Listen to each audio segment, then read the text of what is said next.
Primeiros socorros é uma das matérias cobradas na prova teórica do Detran e pelo menos umas 2 questões vai cair aí na sua prova. Mas se você quer ser aprovado, fica comigo até o final desse vídeo que eu vou te mostrar o conteúdo mais cobrado, bem como as questões mais cobradas, e já vou te dar uma dica. Sempre que você estiver estudando para sua prova teórica, procure focar bastante e estudar mais legislação em primeiríssimo lugar e direção defensiva, porque são os 2 temas mais cobrados na prova teórica do Detran.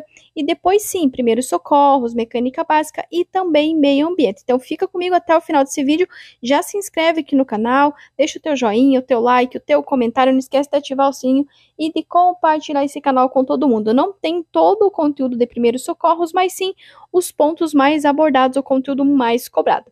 E começando, né, falando que primeiros socorros, quais que são as finalidades dos primeiros socorros?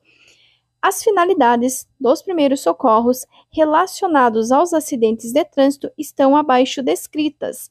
Neste caso, acionar corretamente um serviço de emergência local. Ou então, as finalidades dos primeiros socorros relacionados aos acidentes de trânsito estão abaixo descritas.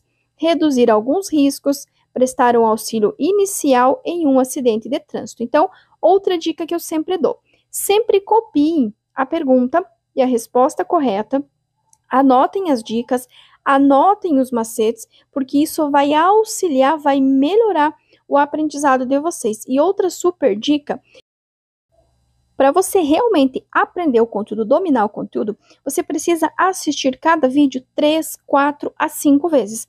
1, 2 vezes não vai ser o suficiente para você aprender, para você entender o conteúdo. Independente se seja algum vídeo aqui do canal ou vídeo de qualquer outro canal, você precisa assistir pelo menos 3 a 4 vezes cada vídeo. Então, anotem aí. Primeiros socorros. Finalidade: acionar corretamente um serviço de emergência local e reduzir alguns riscos, prestar o auxílio inicial em um acidente de trânsito. É muito importante vocês anotarem, anotem aí. Primeiros socorros, finalidade: acionar corretamente um serviço de emergência local, reduzir alguns riscos, prestar um auxílio inicial em um acidente de trânsito.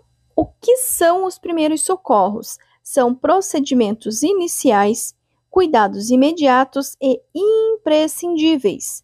Procedimentos iniciais, cuidados imediatos e imprescindíveis. E aí, 2 questões bem cobradas. Os motoristas devem conhecer noções de primeiros socorros para prestar o atendimento inicial e temporário. Prestar o atendimento inicial e temporário. E aí ele pode perguntar também o objetivo principal de quem presta os primeiros socorros, que é proteger a vida do acidentado e reduzir o seu sofrimento. Então, primeiros socorros, anotem aí: prestar o atendimento inicial e temporário, proteger a vida do acidentado e reduzir o seu sofrimento. Prestar o atendimento inicial e temporário, proteger a vida do acidentado e reduzir o seu sofrimento. Então, são procedimentos iniciais, cuidados imediatos e imprescindíveis que vocês irão tomar caso vocês se envolvam ou vocês se deparem com um acidente de trânsito. Muita atenção nesta informação. Omissão de socorro: deixar o condutor envolvido em acidente com vítima de adotar providências de sinalização no local terá como punição multa 5 vezes, suspensão do direito de dirigir e o recolhimento do documento de habilitação. Atenção, quando ele fala em multa 5 vezes, não é a pontuação, e sim o valor em reais da infração gravíssima, que será multiplicado por 5, que vai dar um total de quase R$ 1.500. Então, é muito comum ele cair, né, perguntando sobre os crimes de trânsito, vai dar 3 números romanos, em um deles vai estar esse item: deixar de prestar ou providenciar socorro, né, em caso de acidente. E sim, além de ser crime, ele vai gerar a suspensão do direito de dirigir. Outras questões que podem cair também: enquanto aguarda a chegada do resgate, a pessoa que assumiu o controle da situação pode colocar em prática algumas condutas de primeiros socorros. Uma delas é identificar os riscos para definir as ações. Identificar os riscos para definir as ações. Quando verificamos pressão arterial elevada, devemos tentar acalmar a vítima. Então, se a vítima estiver, com a pressão alta, entre outras situações, tentar, na medida do possível, acalmar a vítima. E aí, no caso de desmaio, quais os procedimentos corretos? Deite a vítima de costas em local ventilado, levantando as pernas em um nível um pouco superior ao restante do corpo. No caso de desmaio, quais os procedimentos corretos? Deite a vítima de costas em local ventilado, levantando as pernas em nível um pouco superior ao restante do corpo. Em 90% dos atendimentos, se vocês chegarem a prestar algum atendimento, vocês sempre irão deitar a vítima de costas, com as costas no chão, exceto no caso de convulsão, que aí você vai deixar a pessoa de lado, mas depois, que a convulsão terminar, claro. Mas nos demais casos, em 90% deles, você vai deixar a vítima de costas no chão, tá? Vai deixar a vítima deitadinha com as costas no chão.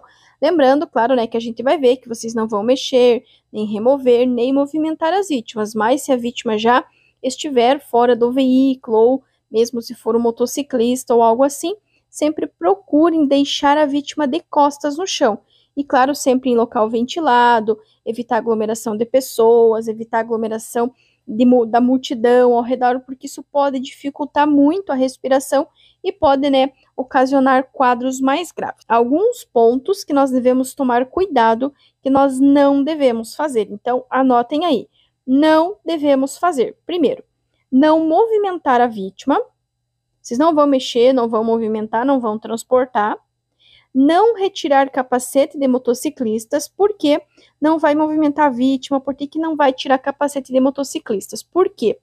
Se porventura essa vítima tiver danificado a coluna e você for mexer e porventura chegar a romper a medula, essa pessoa ela poderá ficar paraplégica ou tetraplégica. Por isso que não se deve movimentar nem transportar as vítimas, a não serem exceções, e não retirar o capacete de motociclistas. Também é importante não dar nada para a vítima tomar ou comer, tá? Não usar medicamentos, a não ser naquelas exceções raríssimas, quando a pessoa toma algum tipo de medicamento controlado, algo assim. Aí, dependendo da situação, a pessoa pedir, pode ser administrado, mas isso é uma exceção, tá? Não usar medicamentos, nem de casa, nem farmácia, nem manipulado. Não retirar nada que esteja encravado no corpo da vítima. Tem um caco de vidro, enfim, não vai tirar nada, absolutamente nada que esteja encravado no corpo da vítima. E para tua própria segurança, não entrar em contato com os fluidos da vítima, principalmente sangue. Evitar o sangue, evitar a saliva, evitar o suor, mas principalmente não entrar em contato com o sangue. Usa uma sacolinha plástica, algo assim, porque o sangue ele pode transmitir doenças.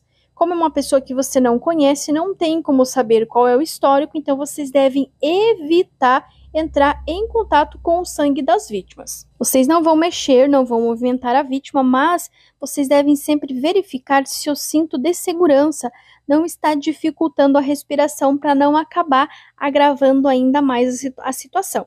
Então, não vai movimentar, não vai transportar, não vai retirar o capacete, porém, precisa verificar se o cinto de segurança não está dificultando a respiração das vítimas.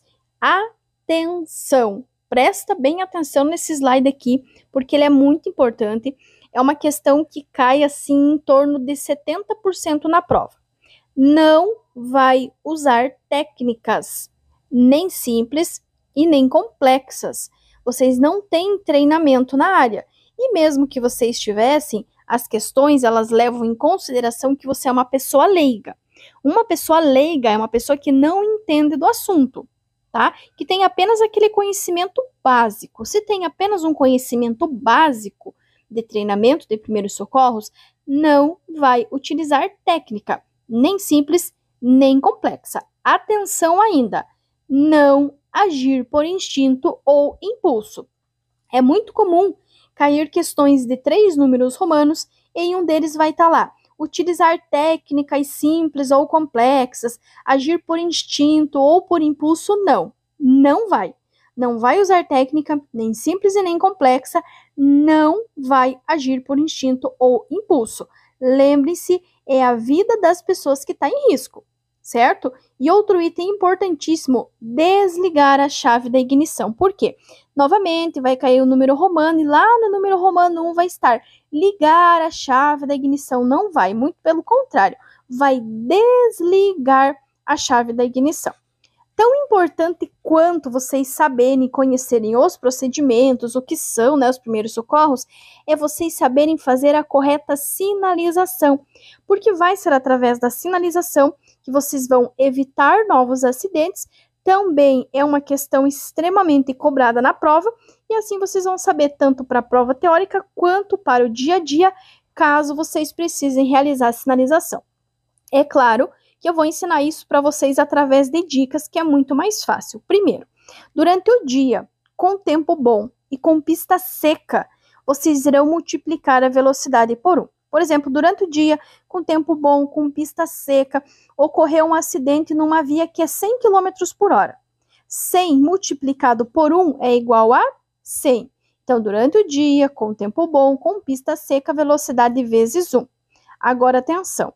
Se for à noite, ou mesmo durante o dia estiver chovendo, tiver neblina, tiver fumaça, qualquer coisa que dificulte a visibilidade, aí sim vocês irão multiplicar a velocidade por 2. Digamos que seja o mesmo acidente na via de 100 km por hora, durante a noite ou mesmo durante o dia. Aí vai, com chuva, né, claro, aí vai ser 100 vezes 2. 100 vezes 2 é igual a 200. E é muito importante ainda, se porventura vocês encontrarem uma curva, vocês vão recomeçar a contagem a partir do término da curva. E claro que em um acidente de trânsito você deve parar em local seguro, sinalizando esse procedimento. Para ficar mais fácil para vocês entenderem, eu coloquei aqui as questões mais cobradas sobre a sinalização.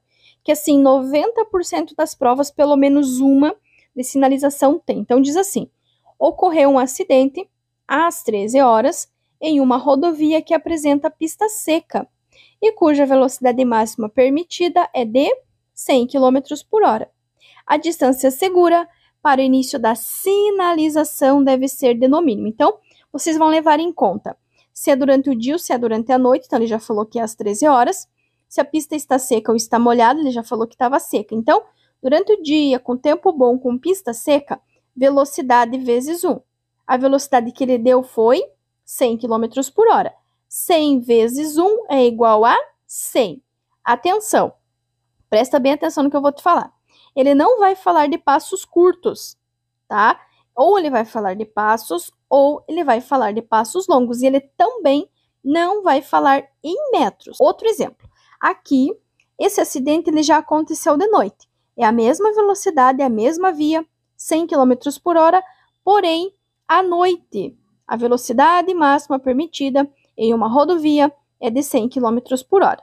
À noite, a distância do acidente para o início da sinalização medida na forma de passo longo de um adulto. Não vai ser passo curto, não vai ser em metros. Vai ser em passo longo ou apenas passo. Deve ser de, bom, durante a noite ou mesmo durante o dia, se estiver chovendo, velocidade vezes 2. 100 vezes 2 é igual a 200. Então, durante o dia, com tempo bom, com pista seca, velocidade vezes 1. Durante a noite, ou mesmo durante o dia, se estiver chovendo, velocidade vezes 2. Agora, olha a questão da curva. É necessário contar 60 passos longos, ó, preste bem atenção. Ele não fala em passo curto, ele não fala em metro, ele fala em passos longos para sinalizar o local de um acidente. Quando estava na contagem em 30 passos longos, a pessoa que estava sinalizando encontrou uma curva. Nessa situação, ela deve, primeiro, não vai somar nem vai somar 15, nem vai somar 20, nem vai somar 10, nem nada. E também não vai continuar normalmente. Vai iniciar novamente a contagem a partir do final da curva. Então, durante o dia, com tempo bom, com pista seca, velocidade vezes 1. Durante a noite, ou mesmo durante o dia, se estiver chovendo, velocidade vezes 2. E se encontrar uma curva, iniciar novamente a contagem a partir do final da curva. Outra dica para a prova e para a vida de vocês são os telefones de emergência. Eu preciso saber de cor, precisa, tanto para a prova quanto para o teu dia a dia. E eu vou contar para vocês quais que são os dois mais cobrados. Então fica comigo, não sai desse vídeo. Se tá gostando, tá entendendo, tá acrescentando conteúdo para você, já se inscreve aqui, ativa o sininho para receber os vídeos novos, deixa o teu joinha e principalmente comenta aqui de qual cidade, de qual estado vocês estão vendo esses vídeos, para a gente saber até onde que nós estamos chegando com esse conteúdo. Primeiro, 190 pertence à Polícia Militar. 191, a Polícia Rodoviária, ou a PRF. O 192 é do SAMU, que é o Serviço de Atendimento Móvel de Urgência. E o 193, que é do Bombeiro, ou do Corpo de Bombeiros. Então, novamente, 190, Polícia Militar, 191, Polícia Rodoviária Federal, 192, SAMU, 193, Corpo de Bombeiros, e a sigla SAMU, S-A-M-U, significa Serviço de Atendimento Móvel de Urgência, porque em alguns estados ele pode perguntar o significado. Então, é Serviço de Atendimento Móvel de Urgência. E os dois mais cobrados é o 192 do SAMU e o 193 do Corpo de Bombeiros. Mas cuidem, existem duas questões do Corpo de Bombeiros que caem com uma frequência bem alta. Primeiro, claro, né, perguntando o número. Então, ele vai dizer assim: na maioria das regiões do Brasil, quando se deseja acionar o resgate do Corpo de Bombeiros, deve-se telefonar para o número 193. Corpo de Bombeiros 193. Agora, olhem a segunda pergunta. Em uma avenida, ocorre um acidente com vítimas presas nas ferragens. O serviço de atendimento às emergências mais indicado para ser acionado nesse tipo de situação é resgate do Corpo de Bombeiros. É o resgate do Corpo de Bombeiros que tem equipamento e treinamento para remover as vítimas das ferragens. Então, anotem aí. Corpo de Bombeiros 193, resgatar vítimas nas ferragens. Corpo de Bombeiros 193, vítimas presas nas ferragens. Anotem desta maneira, simplificada, que se porventura cair, eu tenho certeza que vocês irão acertar. Então, 193, Corpo de Bombeiros, vítimas presas nas ferragens. 193, Corpo de Bombeiros, vítimas presas nas ferragens. Outra questão que às vezes cai, não com tanta frequência, é com relação à massagem cardíaca, que aí serão compressões torácicas de 100 a 120 por minuto. Massagem cardíaca, compressões torácicas de 100 a 120 por minuto. Outra coisa importante para vocês saberem para o dia a dia e também para a prova, a diferença entre uma convulsão e um estado de choque. A convulsão é uma contratura involuntária da musculatura. A pessoa ela não tem controle sobre as suas ações. Não tenta impedir os movimentos, não mexe na boca da vítima, não vai enrolar, nem vai se afogar com a língua, nem nada do tipo. Apenas protegê-la e afastar objetos que possam machucar. Convulsão é uma contratura involuntária. Não tentar impedir os movimentos, não mexer na boca da vítima, apenas protegê-la e afastar objetos que possam machucá-lo. Já o estado de choque é muito comum acontecer quando a vítima passa por uma forte emoção, por emoções fortes. Por exemplo, ganhou na Mega Sena. Nossa, fulano ficou em estado de choque porque ganhou na Mega Sena. O que é esse estado de choque? É o pulso fraco e rápido, fraqueza, inconsciência, a pessoa fica parecendo um zumbizinho porque você fala com ela, ela tá tipo offline, ela não te escuta, ela não te responde. Isso é um estado de choque. A pessoa ela fica temporariamente travada, tá? Então não confunda uma coisa com a outra. Queimadura. Lembrem-se primeiramente que a queimadura poderá ser dividida em 3 graus. Existe 4, mas na prova são cobrados 3. Primeiro grau, camada superficial, dor local, vermelhidão. Essa é aquela queimadura quando você pega uma panela que está quente, você se queima com uma fritura, quando você vai passar o café e o vapor do café acaba deixando tua mão vermelhinha. Isso é uma queimadura de primeiro grau. Tem apenas aquela leve vermelhidão, só. Já a segundo grau, ela vai ocasionar nas camadas mais profundas e tem a formação de bolha. Então, se você foi lá fritar o teu pastel, espirrou uma quantidade grande de gordura na tua mão e formou uma bolha ou 2 bolhas, mas por menor que seja, é uma queimadura de segundo grau. Então, lembre-se, a queimadura de segundo grau sempre vai ter a presença de bolhas. Já de terceiro grau, não tem vermelhidão, não tem bolha. Por quê? Ocorre a destruição da pele e tecidos, podendo atingir os ossos, tá? Então, terceiro grau, ele destrói a pele. Tem a destruição da pele, tecidos, podendo atingir os ossos. Cuidem, vocês não vão remover nenhuma roupa que esteja grudada no corpo da vítima, certo? E quando vocês precisarem auxiliar alguém que tem queimadura, vocês irão usar apenas água, pano limpo ou gaze. Apenas água, pano limpo ou gaze. Não vai usar nenhum medicamento, nenhuma pomada, nenhum remédio caseiro, nada. Apenas água, gaze ou pano limpo. Hemorragia. As hemorragias, bem como as fraturas, são divididas em 2. A hemorragia, que é o sangramento, pode ser interna ou pode ser externa. Interno não tem a presença de sangue, porque as lesões elas são em órgãos internos. Por exemplo, no rim, no baço, entre outros, tá? Quais que serão os sintomas de alguém que está com hemorragia interna? Pele fria, pálida, tontura e pulso rápido. Na dúvida, qualquer batida que tenha, se envolveu em qualquer batida que bateu o corpo da vítima, é aconselhável levar ao hospital, ok? Já a externa, ela é muito mais fácil de identificar, porque tem a presença de sangue aparente. Pode ser por um corte, uma perfuração, uma amputação. Então, a externa é para fora. Hemorragia externa tem sangue, tem a presença de sangue. Hemorragia interna acontece nos órgãos internos e não tem a presença de sangue saindo do corpo, está dentro do corpo. Atenção!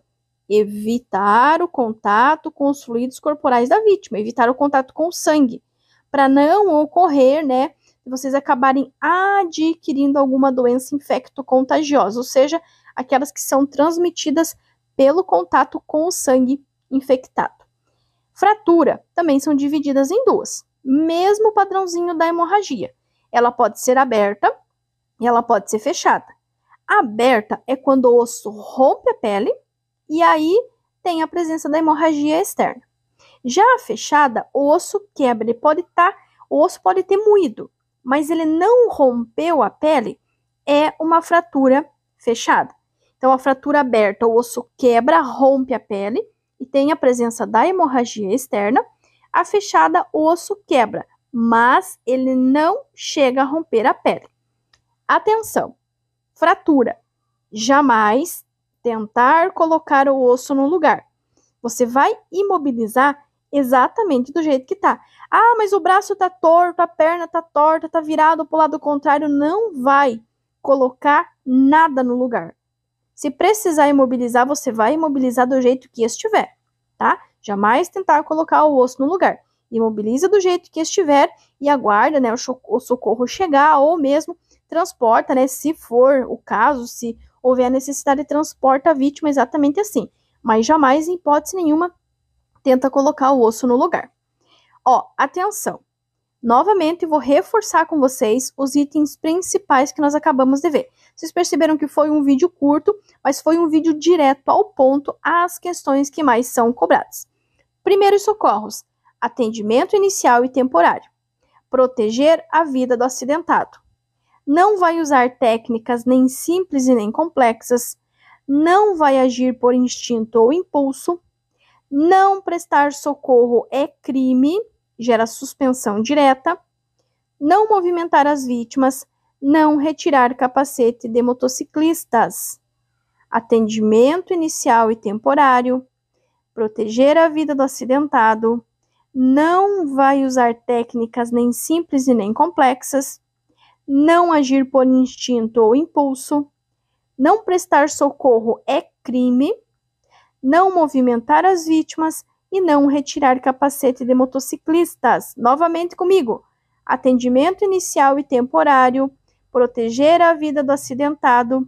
Não vai usar técnicas nem simples nem complexas. Não agir por instinto ou impulso. Não prestar socorro é crime. Não movimentar as vítimas. Não retirar capacete de motociclistas. Lembrando ainda, não dar nada para a vítima beber ou comer. Não usar remédio caseiro ou farmácia ou manipulada. Não usar nenhuma daquela receitinha caseira, que eu sei que todo mundo sempre tem uma receitinha para alguma coisa. Não vai utilizar, tá? Não pode. Não retirar objetos que estejam encravados no corpo da vítima. Não entrar em contato com os fluidos corporais da vítima, principalmente sangue. Usar apenas gaze, pano limpo, gelo ou soro fisiológico. Existe sim duas questões que mencionam o gelo e que mencionam o soro fisiológico. Isso é algo que pode ser utilizado. Se for um acidente na cidade e existir gelo, pode-se usar sim, mas não pode medicamento, nada que possa dar algum tipo de reação. Então, vai usar apenas água ou gelo, que é uma outra forma da água, gaze ou pano limpo e, em algumas exceções, o soro fisiológico. Então, novamente lá, não dar nada para a vítima beber ou comer, não usar remédio caseiro ou farmácia, não usar receitinhas caseiras, não retirar objetos do corpo da vítima, não entrar em contato com os fluidos corporais das vítimas, sangue, e usar apenas água, gaze ou pano limpo e gelo ou soro fisiológico, se tiver essa opção de resposta na pergunta. E atenção, cuidem com estas palavras durante a prova de vocês. Vocês já aprenderam todas as técnicas, todas as questões, todo o conteúdo mais cobrado, mas tão importante quanto vocês saberem isso é vocês tomarem cuidado com essas palavras. Errado, exceto, incorreto, o que não fazer. Por quê? Quando cair qualquer uma dessas palavras, a alternativa ela vai ficar invertida. Como assim? Numa pergunta normal com uma afirmativa, nós temos 4 opções de resposta, uma certa e 3 erradas, ok? Agora, quando tiver a presença do errado, do exceto, do incorreto, o que não fazer? Vão ter as mesmas 4 alternativas, só que agora uma está errada e 3 estão certas. Então, você começa a ler lá, mas a letra A parece certo, a letra C também parece certo, de repente a letra D também parece certo. Volta na pergunta, leia a pergunta de novo, que eu tenho certeza que vai ter a presença de alguma dessas palavras. Então, tem errado, exceto, incorreto, o que não fazer? Ele quer que você marque a alternativa errada, o que você não vai fazer, o que é errado fazer. Por exemplo, ao socorrer uma vítima é errado. O que é errado? Movimentar a vítima, por exemplo. Então, cuidem com estas palavrinhas. Espero que vocês tenham gostado dessa revisão, desse resumo, dessas dicas, desses macetes. Se você chegou até aqui, você gostou, esse vídeo agregou conteúdo para você, não sai daqui sem se inscrever no canal. Se inscreve, ativa esse sininho aí, pelo amor de Deus, para receber os vídeos novos e atualizados que são postados aqui todos os dias. Deixa o teu joinha, não tenha preguiça, deixa aqui o teu joinha, aperta no coraçãozinho aqui e comenta. de qual cidade, de qual estado vocês estão vendo esse vídeo, para a gente saber aonde que nós estamos conseguindo chegar, né, com esse conteúdo aqui do canal. E claro que se você também quiser se tornar membro aqui do canal, fica à vontade, eu vou ter o maior prazer de ter vocês aqui também. É uma forma de ajudar, né, o canal a se manter ativo, uma vez que todo o conteúdo que eu posto aqui, bem como o grupo lá no WhatsApp, é tudo gratuito, não tem valor nenhum, eu não cobro nada de ninguém. Então, se você quiser, de alguma maneira, ajudar, né, e se tornar membro do canal, fica à vontade que eu, com certeza, ficarei muito feliz. Gratidão a todos, continuo desejando muito sucesso, muitas bênçãos, conquistas, realizações para a vida de vocês, e não esqueça, se ninguém acredita em você, eu acredito em você, na sua capacidade, no seu potencial de passar na prova teórica. Estou orando e torcendo por todos que passarem aqui por esse canal. Então, um abraço carinhoso da Prof. Lu e até o próximo vídeo.